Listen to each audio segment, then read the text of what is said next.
could say that we have several lines of inquiry at the moment.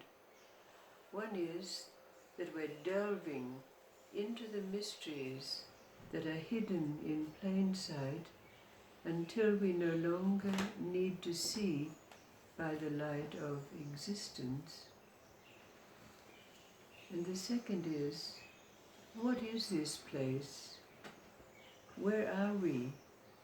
What is this seeing when we no longer need to see by the light of our sensory awareness? And the third and biggest question and inquiry is, heaven and earth, permanency and impermanency, where do they meet? And there's a story that brings the possibility of taking us deeper into these three questions. It's a story about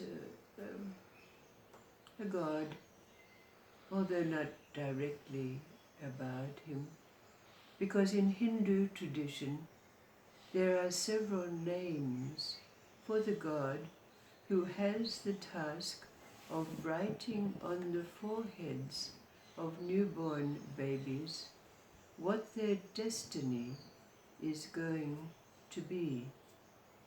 Now in this story, the god's name is Bidartha.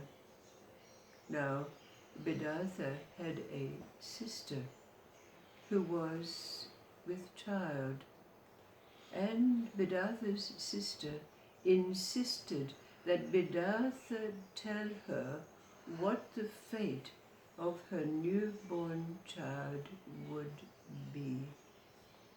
So Bidartha told his sister that she would beget a girl and that her life would be a good one, but that she would be married to a dead man. Now, when Bidartha's sister heard this, she was horrified. Her daughter, her only daughter, married to a dead man, she could not have that. So, taking her newborn child, she left that place with the endeavor to change her daughter's destiny. And they traveled very far, and the little child became very thirsty and demanded of her mother that they find something for her to drink. But the mother was adamant and dragged the young girl through the dense forest, the morass, the uncertainties, the confusion of the place in which they found themselves. But then, after some while, they saw in the distance a huge palace, and heading in that direction with the hope that they would find something that would assuage the young child, they came to the gate of the palace, the young girl crying because she was so thirsty. And in her haste to find some fluid, she pushed on the gate of the palace, which swung open immediately, and she hurried in. But before her mother could pass through the doorway, the gate slammed, leaving the mother outside and the child inside the palace gate. Now, The child was crying in distress, and the mother was frenzied. What could she do? How could she get to her child once again? But as the time passed, the little child fell asleep with exhaustion, and the mother, remaining outside the gate, came to the realization that her child had her own destiny, her own kismet, her own fate, and she left that place, leaving her child inside the palace walls.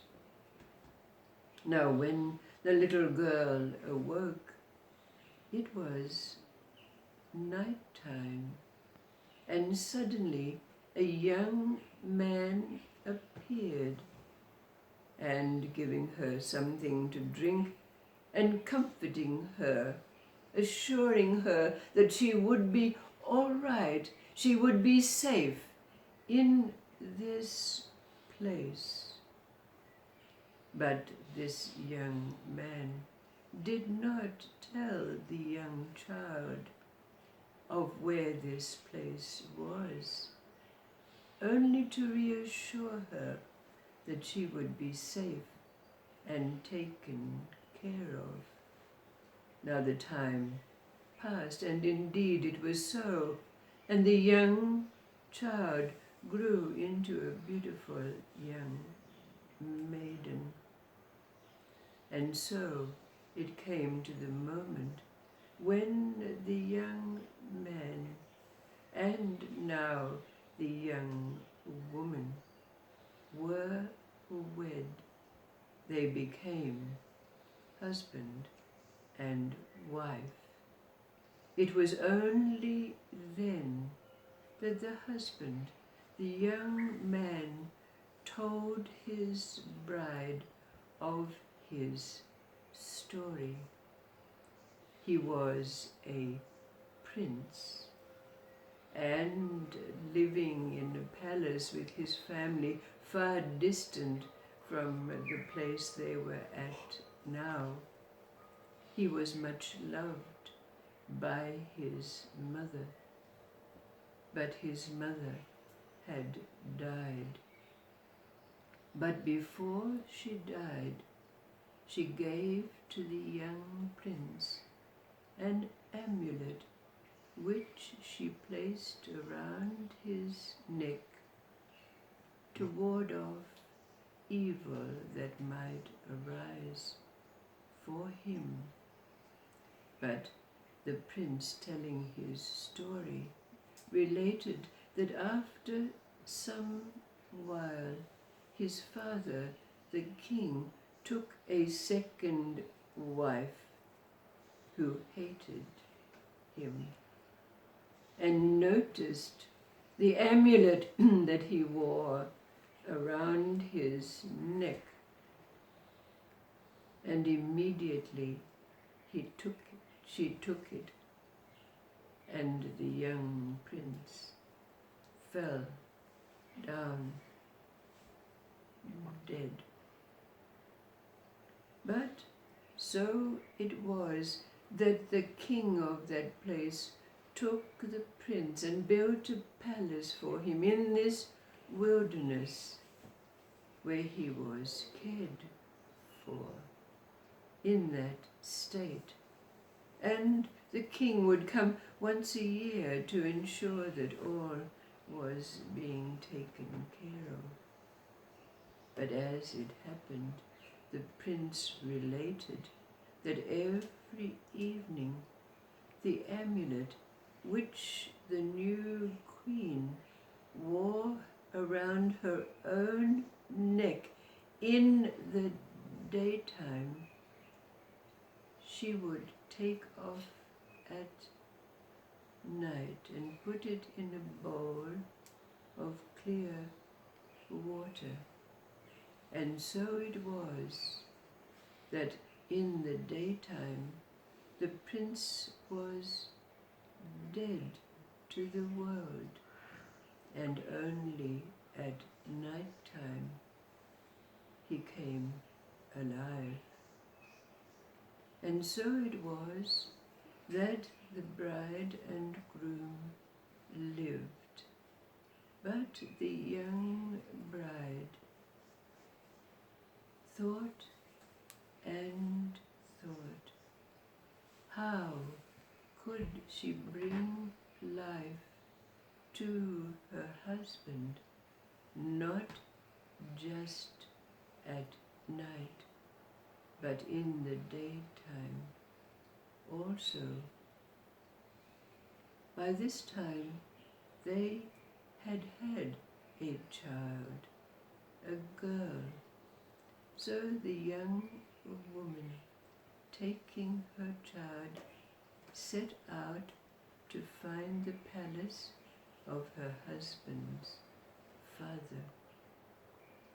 When she did, she sought work in the palace and was brought before the queen, who took to her and her child and gave her tasks to undertake. Soon, by the very diligence and service, this young woman befriended the queen.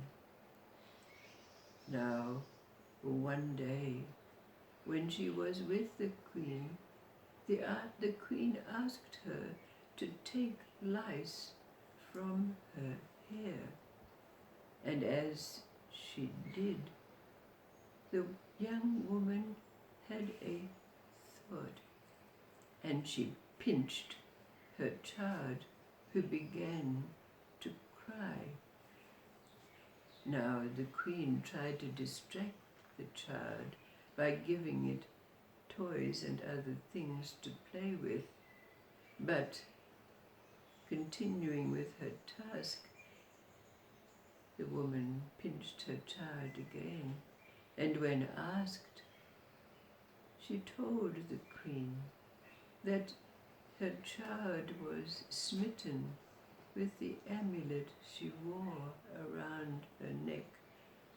So the queen grudgingly took off the amulet and gave it to the young child to play with. Day after day, this happened until one day the queen was distracted and went off to another chamber, leaving the young woman, her child, and the amulet. The young woman quickly grabbed her child and the amulet and made their escape. Now, of course, the queen sought far and wide.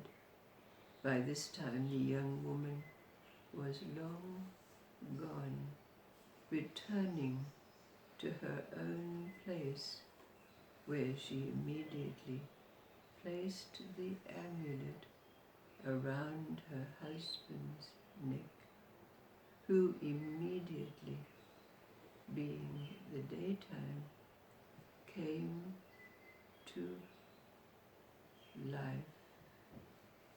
Of course, from that moment on, the prince was fully alive, and they lived happily until the day that the prince's father, came to the palace and found his son fully alive, wedded, and with a grandchild. He was told the story and immediately went back to his own place and disposed of the evil queen.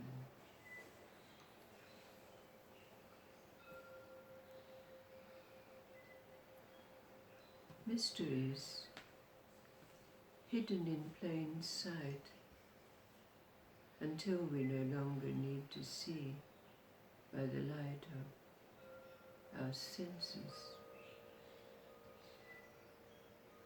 The seeing, the place of seeing without the need for these senses. And the question, where do heaven and earth, permanency and impermanency, meet? In this story is the mystery. In this story is the riddle or the enigma that gives us the possibility to understand this seeing, because there's no doubt that each of us see the meaning of this tale. And as for bringing together heaven and earth, permanency and impermanency, the story too gives us the key to answering this question.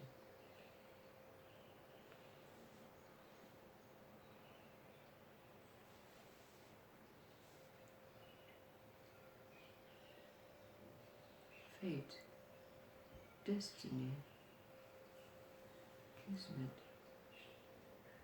and our attempts to find our way by our own means until we discover it's not possible. And then we can see.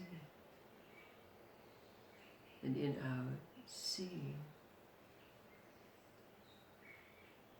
still waking in the morning to life,